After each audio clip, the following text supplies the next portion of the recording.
I slept with my best friend's mother. I told myself I was helping her escape her loneliness.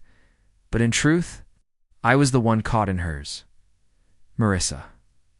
I met her one quiet afternoon in early fall knot for the first time. Saw her. She was my best friend's mom, the woman who moved softly through the house, a cup of tea in hand, her eyes drifting as if nothing in the world deserved her full attention anymore. Aaron? My friend was off skiing with college friends. I was crashing at their place, as I often did when I needed to escape my cramped apartment in the next town. I was heating leftover pizza when the phone rang, an unknown number. I almost ignored it, but something made me answer. Ryan, it's Maris Aaron's mom. Her voice carried an awkward urgency. Sorry to bother you, but something's in the basement. An animal? Maybe a weasel? It's making noise? I called animal control, but they'll take hours. Aaron said, You're good with this sort of thing. I didn't even think. I grabbed my keys and drove. Dusk had settled when I arrived, yellow maple leaves scattered across the driveway. Sunlight bleeding through trees in soft, broken lines. Marissa stood on the porch, arms folded across her thin frame, dressed in a gray sweater and worn yoga pants. She looked half relieved, half embarrassed. Thanks for coming. I know this is weird. It's fine, I said, trying to steady the strange nervousness curling in my stomach. She handed me a headlamp and gloves as I stepped in. The house smelled of dry mint, and old wood years lived slowly.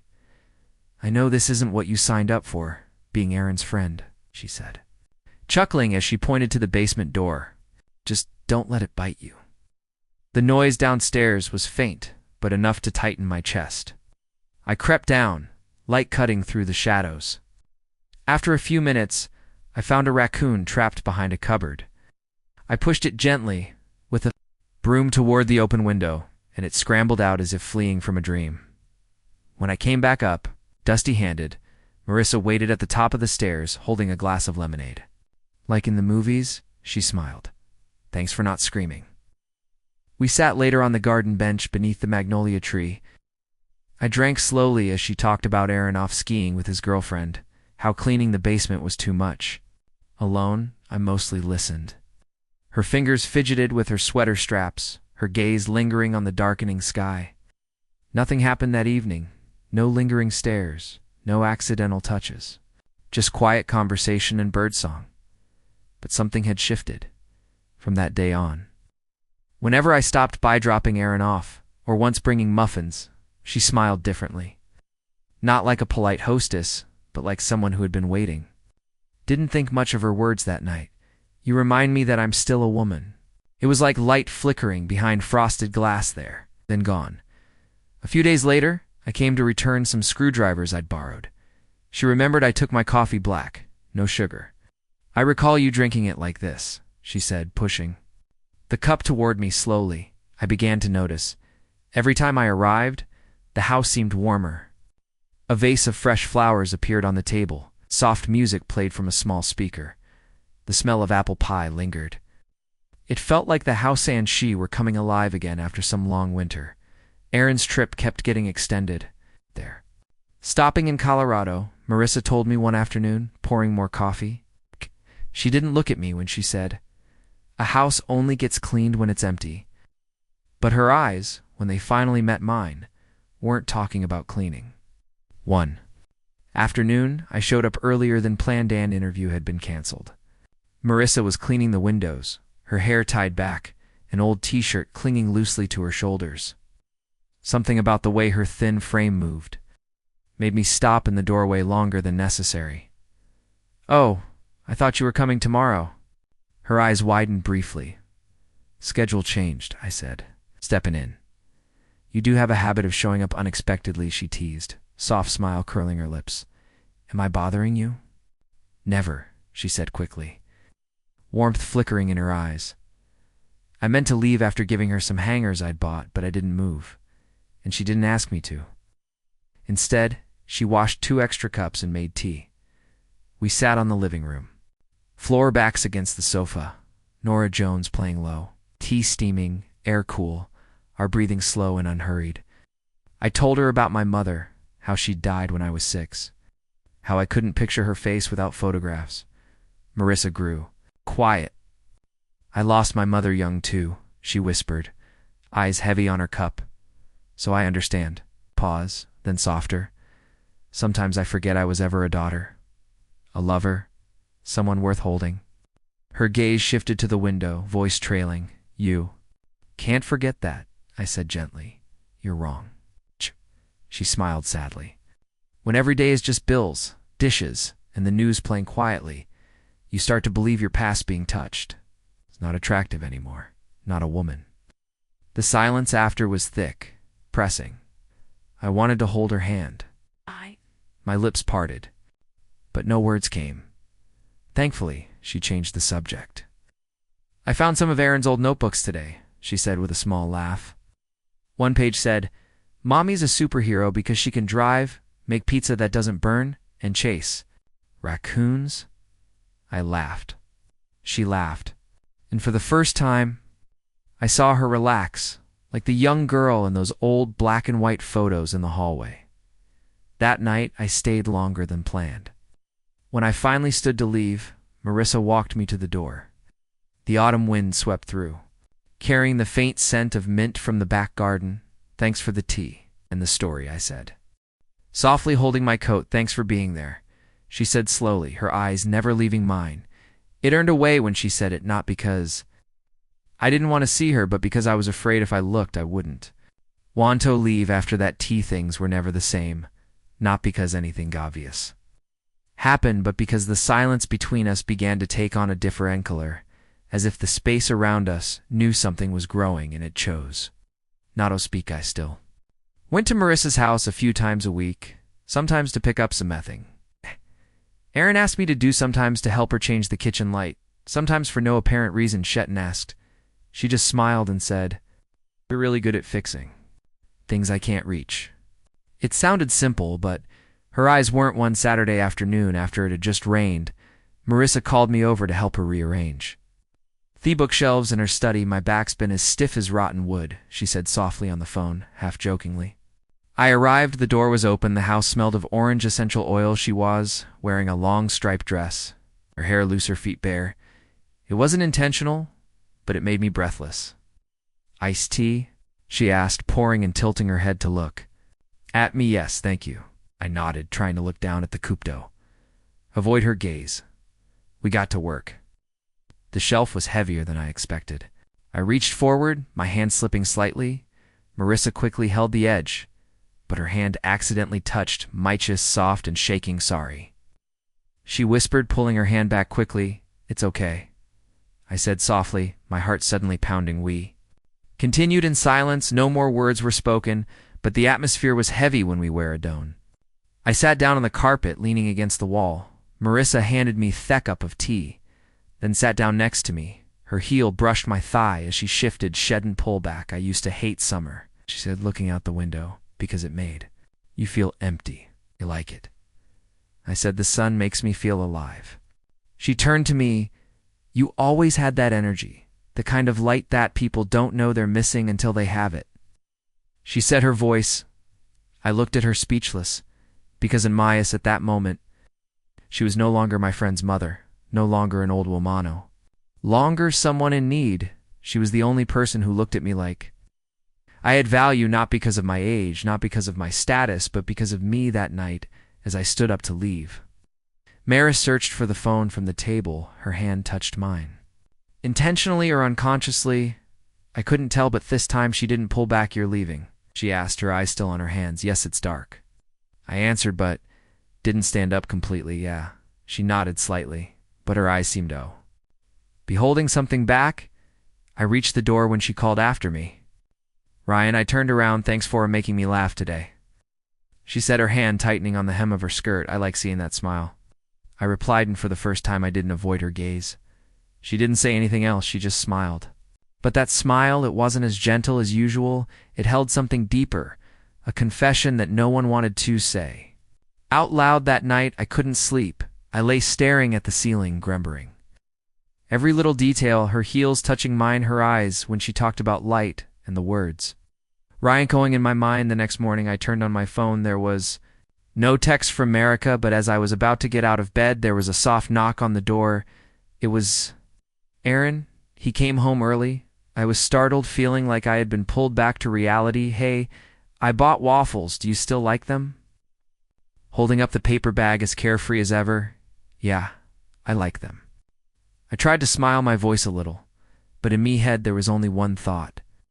We haven't done anything wrong, but this feeling clearly wasn't just an accident.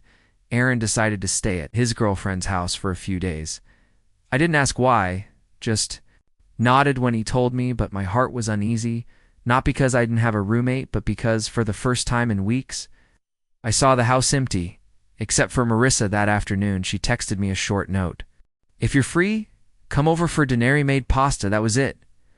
No icons, no exclamation points.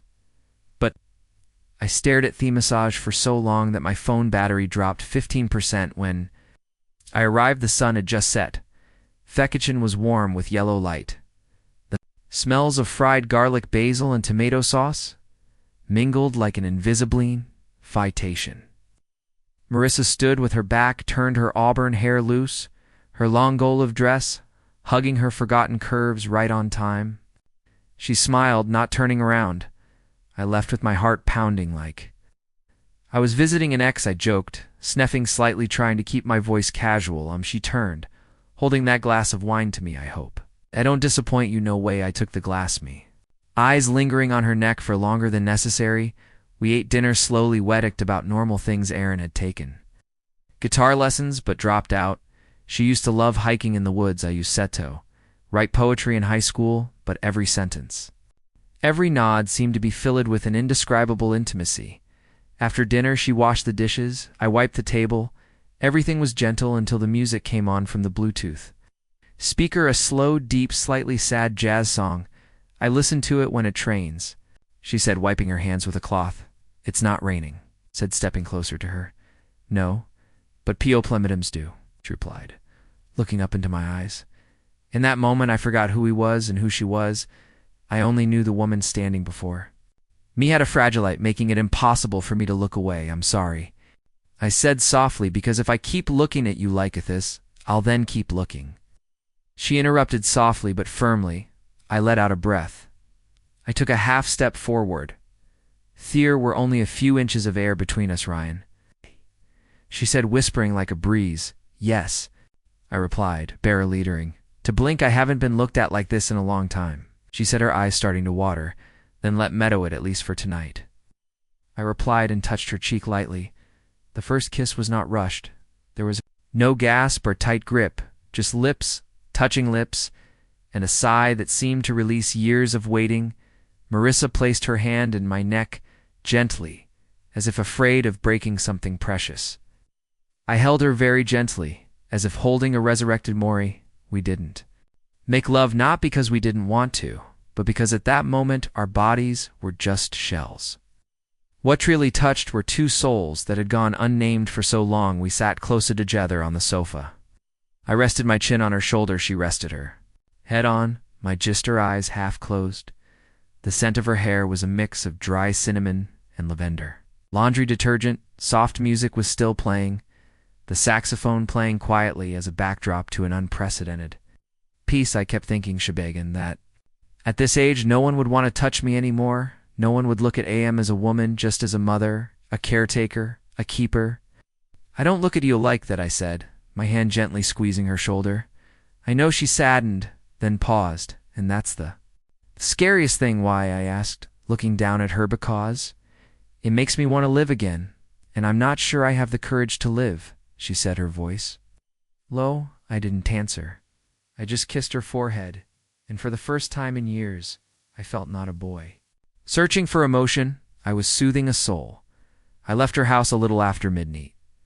Marissa walked me to the door. No handshake, no goodbye kiss, but as I walked away, she called back, "Ryan." I turned back. "Don't tell Aaron." She set her eyes on me. "I know." I nodded. "And don't think I don't know what I'm doing," she added, her voice low. I know very well. I walked away, my heart in turmoil. But the only thing I was sure of was I couldn't stop.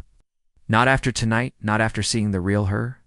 The next morning, I didn't come and Marissa didn't text. We were like two people who had just crossed that thin line between normal and wrong, and then were shocked by the fact that I didn't want to go back. I was Recelsel Day.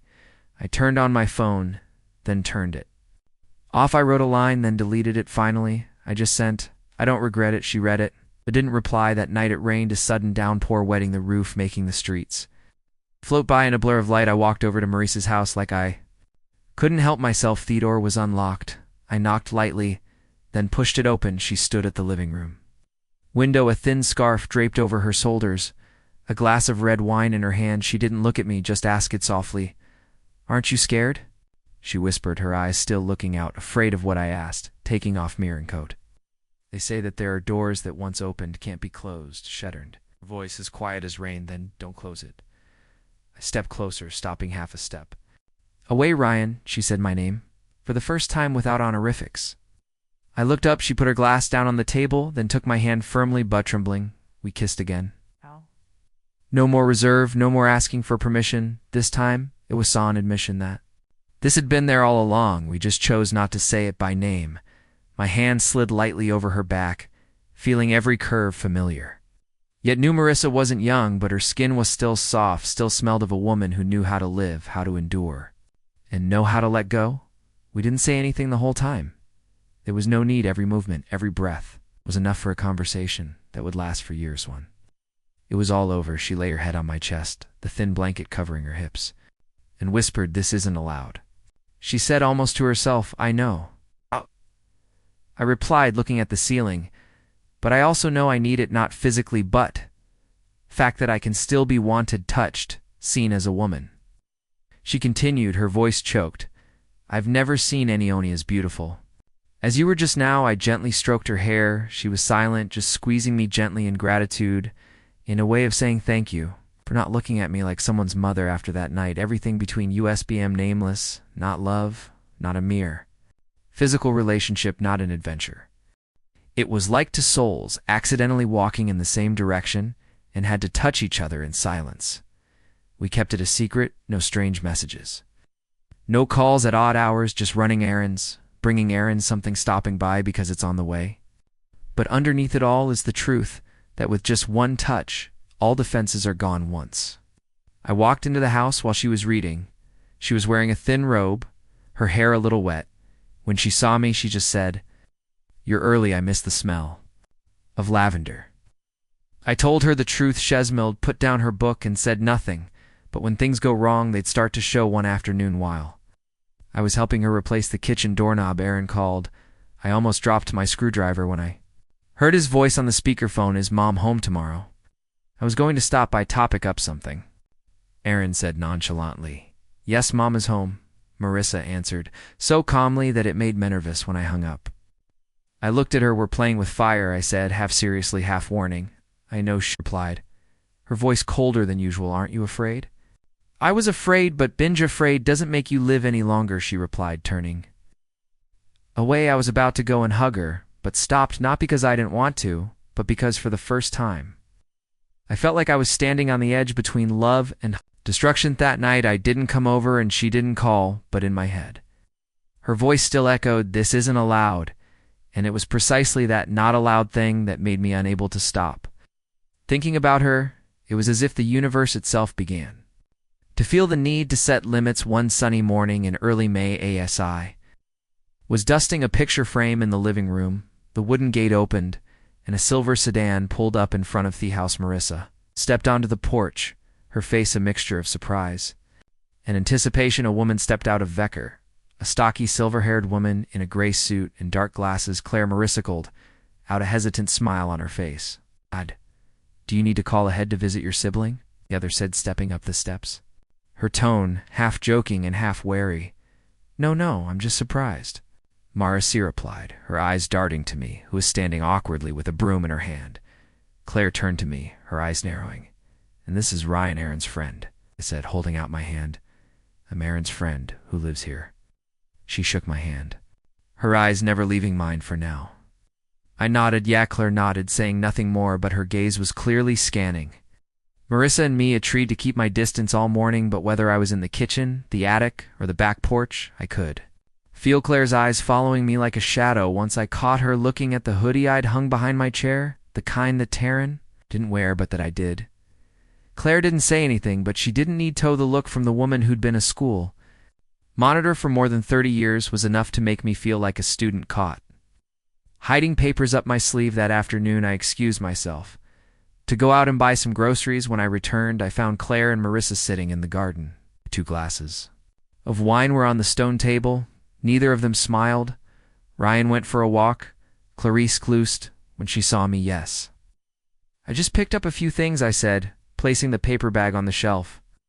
You're so nice, Erin. Never does the grocery shopping for us, said her voice not very friendly. Marissa turned to me, a forced smile on her face. Leave it there. My sister and I are just talking for a bit.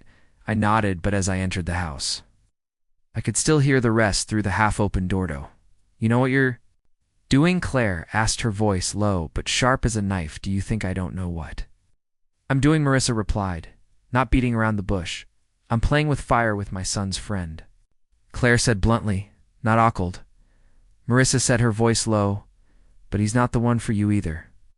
Not by age, not by circumstance, not by morality. Claire continued, I've never lost a husband with so many emotions still untouched, Marissa replied, her voice shaking this time. I'm trying to relive my youth. I understand, but this won't get me anywhere. It'll only bring more hurt. Shh. And scandal. Claire's voice softened, but not without a trace. I don't care about scandal. I've been quiet for too long. Marissa almost whispered, what about Aaron? You think he won't notice? Claire asked. I'll deal with it, Marissa said shortly.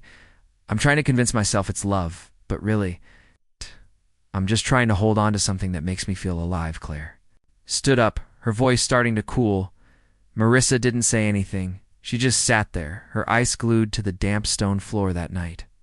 Claire got in the car and left without eating. She didn't say a word to me, just nodded, but that look, the look that had looked at hundreds of children who had broken discipline, was still imprinted on the back of my head. Like a mark, Maurice didn't see her off. She just sat in the kitchen twirling a spoon in her cold tea. Should I say something to your sister? I asked, leaning against the door frame. No need. She always thinks she's right, said, still looking at her tea. But what about you? I asked, stepping closer. I didn't know, she said softly, then looked up. I just know I don't want to go back to the version of me my sister always saw, the woman who only knew how to do housework and die in silence, and I don't see you like that, said firmly. Marissa looked at me. There was something in her eyes that felt like gratitude and fear at the same time. I don't know if I'm in love or gambling, she whispered, then stood up. That night, we didn't touch, didn't kiss, didn't hug, but the distance between us had never been so close. I don't know when. Aaron got back when I woke up. The smell of toast and coffee filled the room. I walked out of the living room in a wrinkled t-shirt, my hair uncombed, to find him flipping eggs in the pan. You're up, bro. Aaron turned around, a wooden spoon in his hands, smiling as easily as ever. When did you get back? I asked, trying to keep my voice casual. Last night. Mom opened the door for me, he replied, pouring some sauce over the eggs. I paused for a moment. My eyes scanned the kitchen. No sign of Marissa. No trace too obvious, but my heart was still beating faster than usual. Aaron looked at me for a moment along. Look then, he asked. Were you her ready whole time I was gone? Not really. I was just walking around, helped your mom with something, I said, turning a weed to hide my eyes. Yeah. Mom said you took down the bookshelf, changed the lamp, fixed the handle, all sorts of things. Aaron chuckled, but his voice was strange. I nodded and walked over to get a glass of water when my hand touched the glass. I realized it was the one Marissa used, the one with the word blessed printed in silver. I pulled my hand back as if it had been touched by fire that night. It lifted early. My heart was heavy, but not full of guilt, but something harder to gnaw me. The fear of loss. 2 days later, Aaron asked me out to play basketball again. I agreed. Partly Becco's. I wanted to pretend everything was okay, and partly because I needed confirmation myself while we were changing inside. Aaron came into the living room and looked around, then picked up a beige shirt, the linen I often wore. He didn't say anything, just held it up and asked, Is this yours? I nodded, trying not to show it. Yeah, he replied, then put his shirt back on the chair. After a few games of soccer, when we were both resting on the bench, Aaron suddenly asked, "How do you feel about my mom?" I paused. My heartbeat immediately changed. Direction, I picked up the water bottle, drinking to stall for time. "What do you mean?" I said, pretending not to understand. "I mean, she's been different lately. Her hair's more loose, she wears younger clothes, she smiles more. I don't remember the last time she turned on jazz music." Aaron said, looking away. "She probably feels less lonely when you're gone all the time," I replied, feeling my throat dry maybe, but maybe someone else makes. Or feel like she's worth paying attention to. He turned to look at me. I could see it clearly. The look was no longer doubtful. It was confirmation that night I met Marissa in the kitchen while Erin was out. She was peeling an apple, her hand shaking slightly. "He knows?" said softly. "Know what?" she asked, not looking at me. "You don't have to tell." "Me, he's not stupid," I breathed. Marissa puts knife down and leaned against the sink. I knew this would happen. She said, her voice weary. "Should I talk to him?" I used, stepping closer. "No, let me," she said, her eyes starting to water. I squeezed her hand. "We didn't do anything wrong," I whispered. "No, but it's not right either," she whispered back. I kissed her lightly on the forehead. The touch wasn't lustful, but wanting to hold on whatever happens. "Don't regret it," I said. "Ryan," she said, as if wanting to. "Hold on one last time, yes," I said, holding her hand tighter. "If I had to choose between losing my son and keeping him, I'm not sure." "I'm selfish now," she said, then turned away, hiding her tears. I was silent because I understood, and because for the first time I saw that I was someone who could be abandoned, not because I stopped loving, but because loving was never enough to be right. No one said good boo, but every action after that day was a sign of it. I stopped going to Maurice's house every day. The messages became less frequent, shorter, just polite. "Are you okay? How's Aaron? It's cold, dress warm, Leno. I miss you. No, when are you coming?" Gone was the feeling that had once melted us together, as if there was no tomorrow. One afternoon, Marissa sent me a text. "If you're up to it, come over and help me check my water heater." I knew she could call a repairman herself, but I came anyway, not to fix anything but Beck, because I needed to see her. When I walked into the house, the smell of cinnamon and orange peel still hung in the air, but the lights were dimmer, the curtains were more drawn, and she, in her old gray sweater, her hair tied back like it, had always been, looked at me as if nothing had happened. "Thanks for coming," she said, handing me a cup of tea. "I'll come anytime," said, trying to keep my voice even. "That machine isn't broken," she continued, her voice low. I nodded. We both understood. We sat in the living room, yellow light softly covering the carpet. No one touched anyone, no touching, no drawn-out glances, but there was something heavy in the air, as if every molecule carried unshed tears. "He hasn't asked me directly, but he looks at me like he's waiting for a confession," Marissa said, her eyes never leaving her teacup. "I'm sorry," I said, my heart aching. "No, it's me." Shechickled, then added, "Ryan, there are things we can carry in our hearts forever, but we can't keep in our world." I bowed my head, my hands clenched on my knees. "I wish we had met at a different time," I said, my eyes blurred. "But if it were another time, I might not have looked at you the way I did," she whispered. I looked up, we looked at each other, and for the last time. I knew I still loved her, but that love had no home. I sat there longer than usual that night. We didn't hug, but when I stood up, Marissa reached out to fix my collar, a small, simple gesture, but it left Miss Bettis. "Don't come back this time," she said, her eyes glistening. "I don't know if I can," I said softly, but she interrupted. "You need to live." "And so do I," she said, her voice as firm as when she closes the door to see off and honored guests, not because she doesn't love them, but because she knows she can't keep them. I stepped out onto Thepperch, and it was drizzling when I turned back. Marissa had closed the door, not slammed, not angrily, just closed softly like the end of a song without a chorus. In the days that followed, I no longer crossed the wooden fence that separated the 2 yards. I walked the other way. I avoided looking at the second-floor window where the light had been on when she waited for me to come. I learned Thomas, her quietly like one learns to live. With a scar. A week later, Aaron called me out to the coffee shop. Mom said she was selling the house, he said, putting down his cup. I paused. "Why?" I asked. She said she needed a change of scenery, maybe move closer to her sister. He continued, his eyes searching me. "Do you agree?" I asked, trying to keep my voice even. I don't know, Aaron said, then added a sentence. I would never forget, but I think maybe she needs to forget someone, and this is the only way I didn't answer. But in my heart, each word was like a knife. Cutting not because he blamed Maybew, because he was right that evening I walked past the house. Again the door was locked, the curtains were drawn, there was no light, no jazz playing, but I knew in Thought House there had been a woman standing still, holding her heart and trying to love. Even though she knew she'd never be able to keep anything.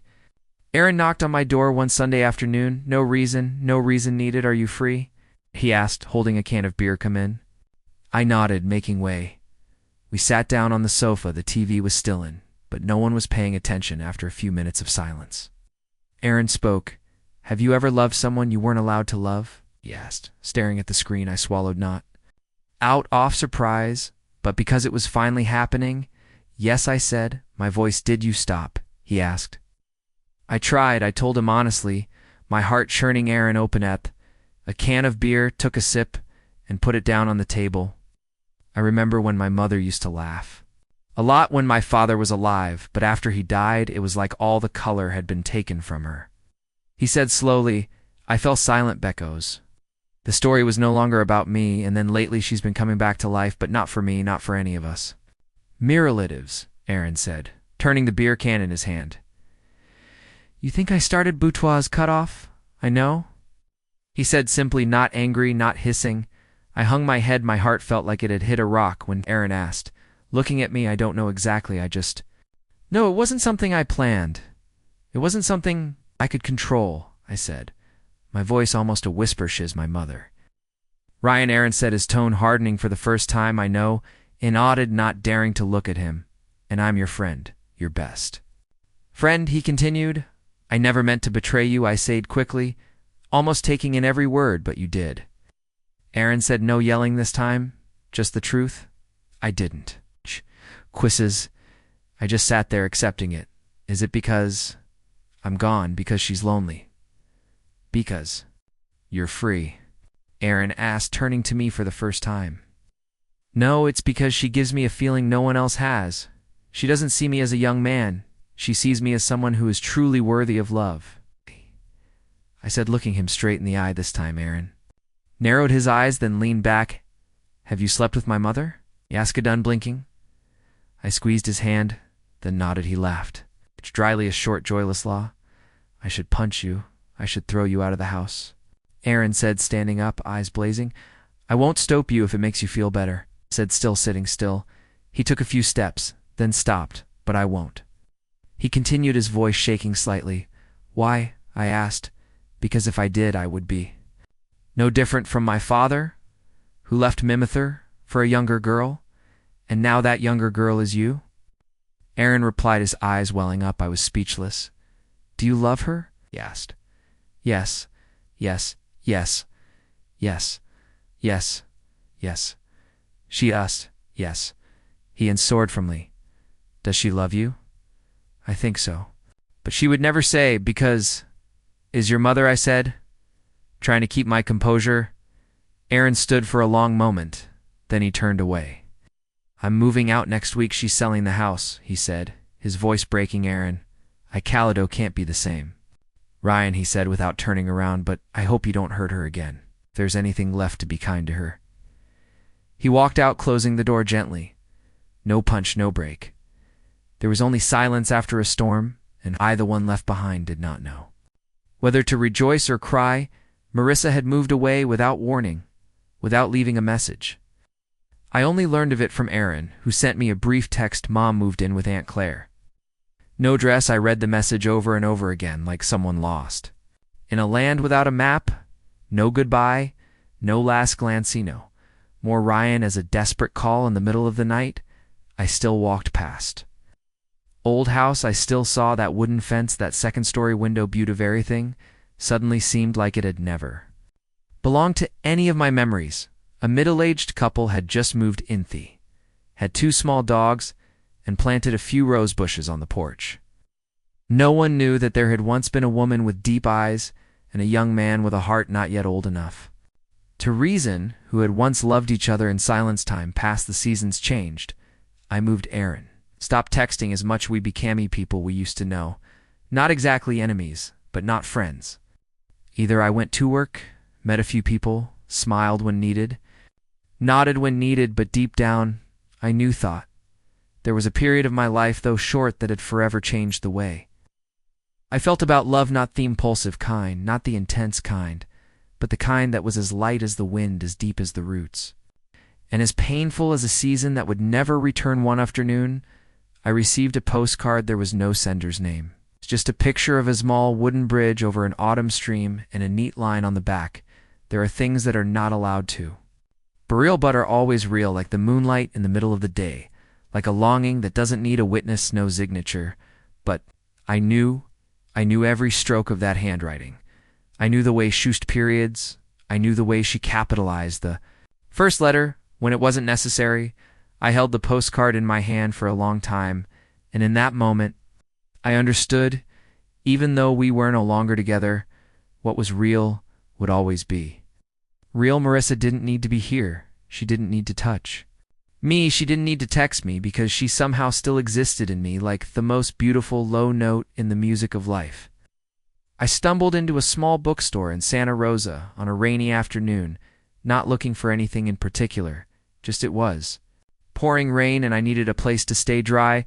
The space was quiet, smelling off old paper and pine. I wandered down the shelves, touching a few leather covers, letting my fingers run over the names of unfamiliar authors. In the west corner there was a small wooden table with a few stacks of classic literature, and then I saw at the remains of the day an old edition, the spine frayed. I picked it up, flipped it open. On the first page there was a thin envelope tucked incidento named just Ryan, if you are me, this is for you. I stood still. The rain continued to fall outside. There was no thunder, no background music. It's just my heart beating, guys. If it had been beating for a long time. I opened the letter. Ryan, if you're holding this letter, it means that in a way you're still alive. As I know you. Ari didn't text. I didn't call. I didn't look for you. Not because I forgot, but Beck, because I was afraid that if I heard your voice, I would believe that we could come back.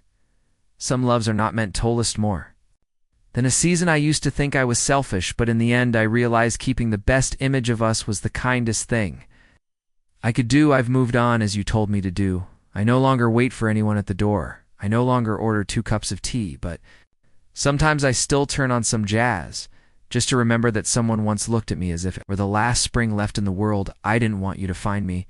I won't let you find me either. But if you read this, know that I have never regretted it. You made me feel like I was alive, and for a woman who has lived half her life in silence, that's more than enough, America. I folded the letter, put my hand on my shirt. Ow.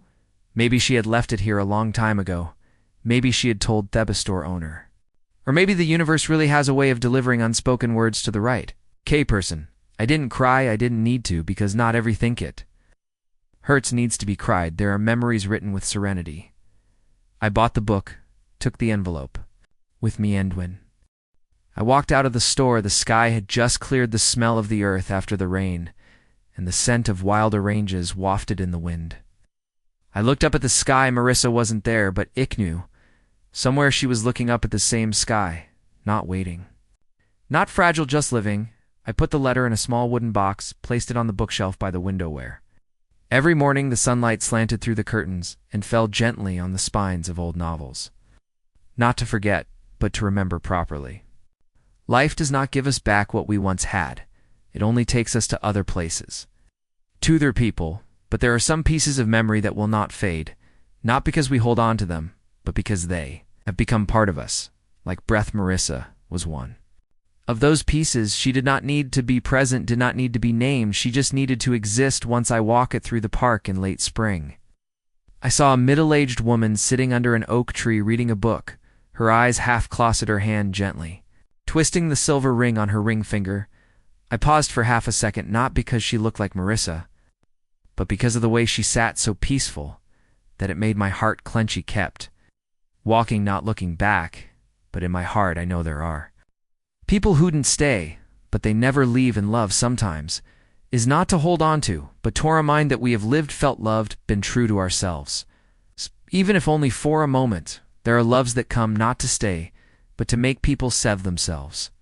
More clearly in a moment, Marissa, a woman who has gone through more than half of her life once thought, had no chance to love, found in the eyes of a young man the feeling of living, being seen, being desired, that Ryan had carries within himself. The desire to understand and be understood touched a heart that had been cold, and that awakened him from hasty, shallow loves. They met not because fate arranged, but because both were lacking the same thing true.